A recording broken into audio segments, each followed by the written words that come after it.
all goes back into the time, your era, my era. You know, I'm like a Grover, and back in the day when you got brass construction, you got that may not sound like jazz, but it is jazz. You know, it's when it was the development from bringing like Grover brought jazz to a different level where it was a little more commercial like. But I like Coltrane, you know. But one of what I feel comfortable is like Grover and just those type of people in that atmosphere, especially the saxophone.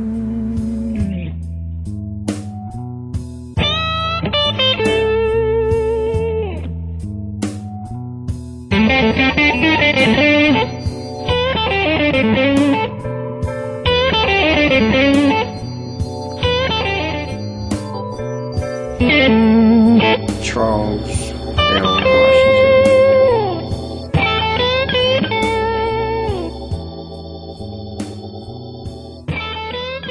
Originally from the Carolinas, my family migrated to New Jersey, and I lived there 75% of that time, you know, for my life. And from there, I went to Delaware State and spent some time in New York, and eventually ventured to Houston, Texas.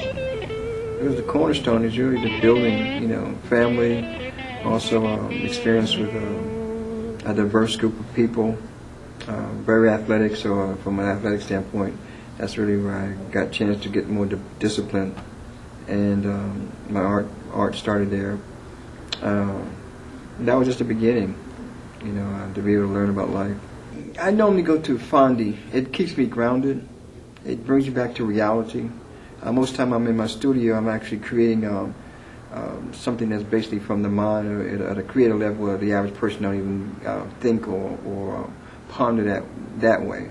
So I take my break and I go to a Fondy, not just to play physically, but mentally, to be able to get a grip on what's going on. Just as when I step in the court, I'm old school. I'm not nothing other than that. My uncle lived in New York, so I used to go play in the playgrounds of New York, and I played. I was, I'm still good, but I was very good.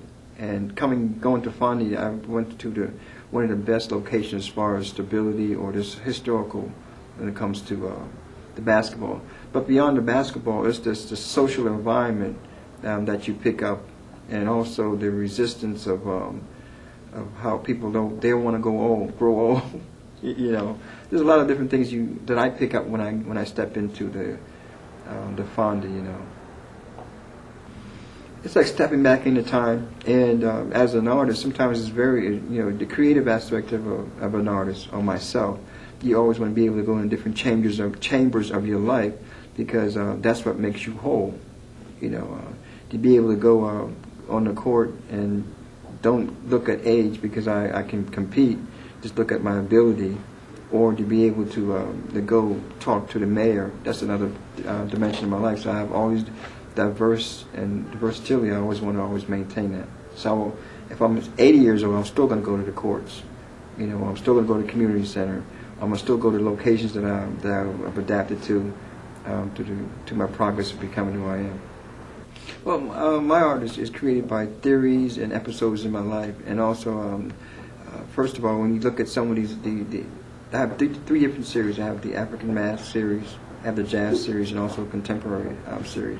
The African Mass series is, if you look at all those pieces, the center point is always a female, and each silhouette represents a generation after generation, and everything around that, around the art piece, really creates the the social environment, like family, or just the social movement of people.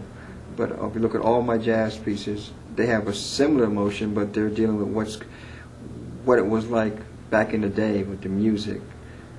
And my contemporary pieces are more, the lines and the colors are more brilliant, because it's almost like you're going into a different level, a different dimension, with the abstract piece. But all of the movements of those pieces, they all have the same. They're just working in different categories.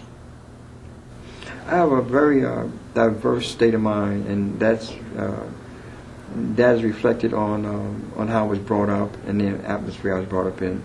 But I really feel that the way the world is put in position, you have to be diverse, and that's the way I take my work.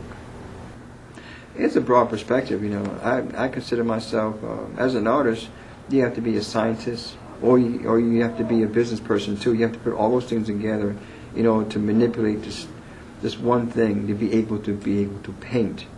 An artist that's really an artist, his main objective is to be able to paint. So he'll go through whatever it's going to take to be able to do that.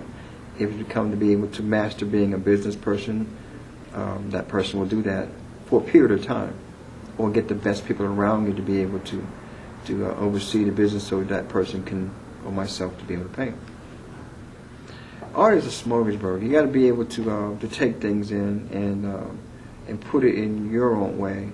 But the only artist that really made an impact on me was Pablo Picasso, because of how he manipulated things as far as in the arts and how he changed it to his own way. He brought a different idea of how art should be. Just like getting the African mask and changing it around, taking it apart. If you look at some of my pieces, it's got the cubism, but the masks are put back together because of the research and how I see he created his pieces.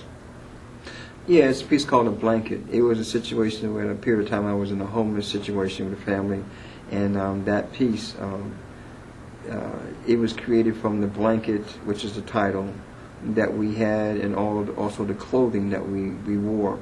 And I had a choice of either making this a negative situation or a positive situation. At that time, I felt that I was at the lowest, so the only opportunity or only situation I had was to go up. And every time I think about that piece, it makes me understand where I'm at and what leverage it gave me. It gave me more motivation, and it gave me a purpose to go where I'm at right now. Well, first of all, you have to realize you have to have faith, and you have to understand the purpose of God, and understand that although you're at your lowest, you have the opportunity to get out of it. And especially if you wake up in the morning, you have the opportunity to get out of it and be goal-orientated and to be focused, and to know that the next day is going to be a better day. Well, I do better than that. Donate to the cause, because there's individuals, sometimes it's easy to be able to toss a person $1 or two, but it's very hard to be able to go volunteer or to put yourself in a position where you can help a mass amount of people.